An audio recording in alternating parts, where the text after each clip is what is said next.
बोलो सतगुरुदेव की जय हो। बोलो सतगुरुदेव की जय हो।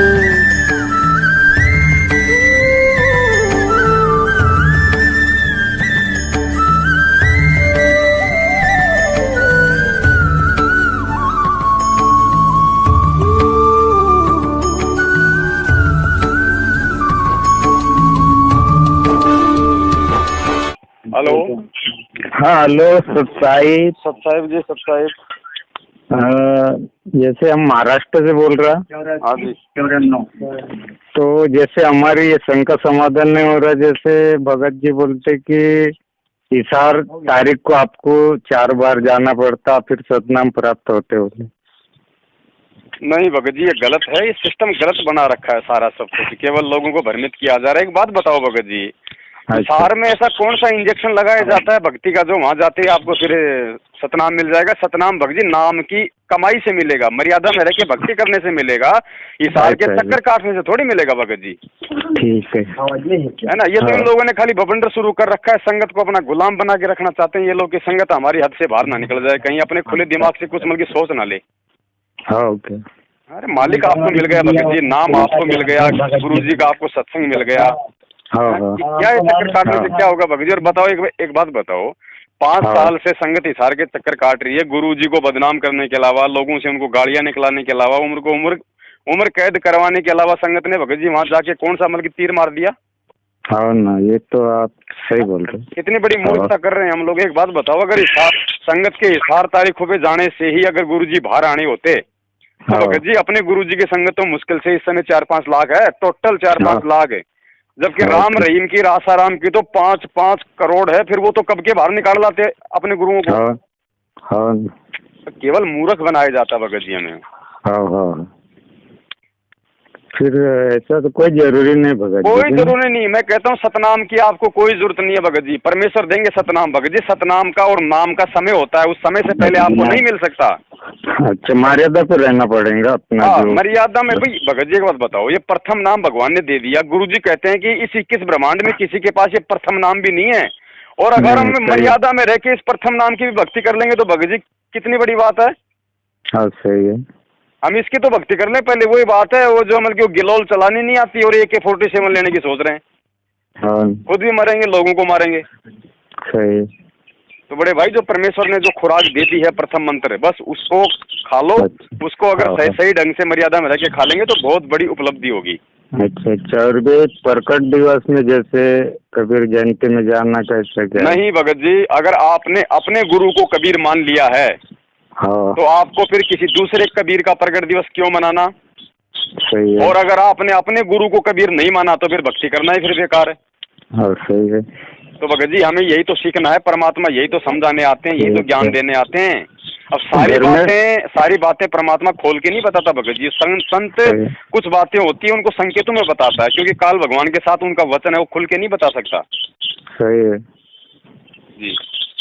तो घर में भक्ति कर सकते हैं आप? बिल्कुल, अपने घर पे भक्ति करो भगत जी। मालिक का आपको नाम मिला हुआ है, सत्संग मिला हुआ है, मर्यादा मिली हुई है, अपना काम धंधा करो। एक बात बताओ, महीने में 4 बार आप वहाँ पे धक्के खाने आओगे, आपका कितना दिन खराब होगा, कितना आपका जो पैसा है वो बर्बाद होगा।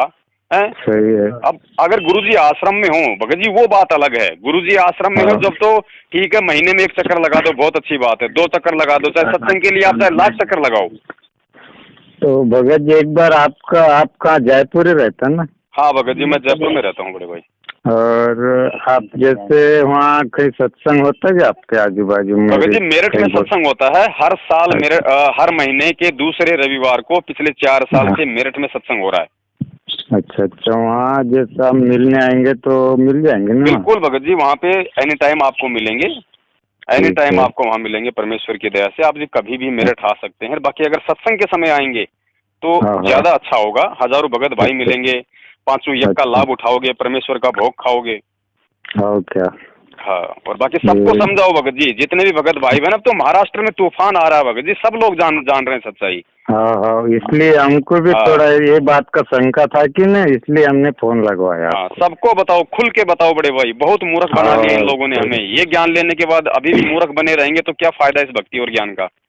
तो भगत जी हम अभी भगत तो वही चर्चा चालू है, जरा हमारे शंका समाधान नहीं हो रहा है, इसलिए आपको फोन किया। भगत जी ये लोग तो शंका समाधान कर नहीं सकते, क्योंकि ये पहली बात तो ये नामदान केंद्र वाले, ये कोऑर्डिनेटर खुद सच्चाई से परिचित नहीं है। दूसरा, यदि इनको सच्चाई मालूम भी है तो मैनेजमेंट के डर से ये आपको बताएंगे नहीं, क्योंकि अगर आपको सच्चाई बता दी तो तुरंत इनका नामदान केंद्र छीन के किसी दूसरे चमचे को दे दिया जाएगा। सही है। और दूसरी बात, अगर ये आप लोगों को सच्चाई बता देंगे कि भाई दान देने का आदेश गुरुजी का नहीं है, तारीखों पे जाने का आदेश गुरुजी का नहीं है, तो फिर इनको दान कौन देगा? और दान कोई नहीं देगा तो आपको पता है जितने भी नामदान केंद्र वाले और कोऑर्डिनेटर है 90% लोग केवल आपके पैसों पे हराम का पैसा खा रहे हैं, हराम की कमाई, काम धंधा नहीं कर रहे, केवल आपके दान पे अपना पेट भर रहे हैं, तो इनका तो धंधा बंद हो जाएगा। सही है। अब जैसे अब भगत जी जैसे अपने गुरुजी कहते हैं, ये जितने भी नकली संत हैं इन सबको पता है कि वास्तव में भगवान क्या है, सच्चा ज्ञान क्या है, लेकिन जानबूझ के वो नहीं बताते, उनको पता कि फिर दुकानें बंद हो जाएंगी। तो ये बात है बड़े भाई। बरोबर है। तो ये अपना जैसे कभी अरदास लगा देते थे, बोले ज्योति दान करो, पाठ प्रकाश करो, ये इनका क्या है? भगत जी सबसे बड़ी अरदास आपकी अपनी अंतरात्मा है। आप अगर परमात्मा को अंतर्यामी मानते हैं, भगवान मानते हैं, कबीर मानते हैं, तो कबीर के आगे घंटा बजा के बताने की जरूरत नहीं पड़ेगी, किसी मतलब कि एजेंट के माध्यम से अपनी बात पहुंचाने की जरूरत नहीं पड़ेगी। वो अंतर्यामी होता है, वो अपनी आत्मा की बात सुनेगा, क्योंकि वो परमात्मा है। अपने घर से अरदास करो मालिक से। हम रोज संध्या आरती करते हैं, फिर हम किसके सामने करते हैं, हम किसको सुना रहे हैं? अगर वो भगवान ने अगर नहीं सुन रहा है तो हमें विश्वास रखना पड़ेगा भगत जी। और ये अरदास के नाम पे तो लूटा जा रहा है। इनको अच्छे से पता कि अगर पैसे वाला है तो ज्योति पाठ का आदेश दे दो, अगर कोई गरीब है तो बोल दो कि अपनी भक्ति बढ़ाओ। सही है, धंधा चल रहा है। सही है भगत। तो भगत जी जागो और दुनिया को जगाओ। ठीक है। और इसको 8 अगस्त को सतगुरु दिवस है भगत जी। 8 अगस्त को सतगुरु दिवस है। हर घर में मनाओ भगत जी, अपने अपने घर में सब मनाओ। परमेश्वर को देसी घी के हलवे का भोग लगाओ थोड़ा सा बना के। 8 अगस्त को, क्योंकि अपने जो सतगुरु देव जी हैं, जो वर्तमान के जो कबीर हैं सतगुरु रामपाल जी महाराज, वो 8 सितंबर 1951 को आए थे यहाँ पे, वो प्रकट हुए थे। तो हमें तो उनका मनाना है ना। हमारा भगवान, हमारा कबीर तो हमारा गुरु है। सही है। तो हमें उनका मनाना है। तो भगत जी 8 अगस्त को परमेश्वर दया, 8 सितंबर को अभी जो मतलब परसों के दिन यहाँ पे मेरठ में भी मनाया जा रहा है। देश विदेश में हर जगह परमात्मा की कई हजारों आत्माएं मना रही हैं, जो इस ज्ञान से उनको परमात्मा समझ चुकी है।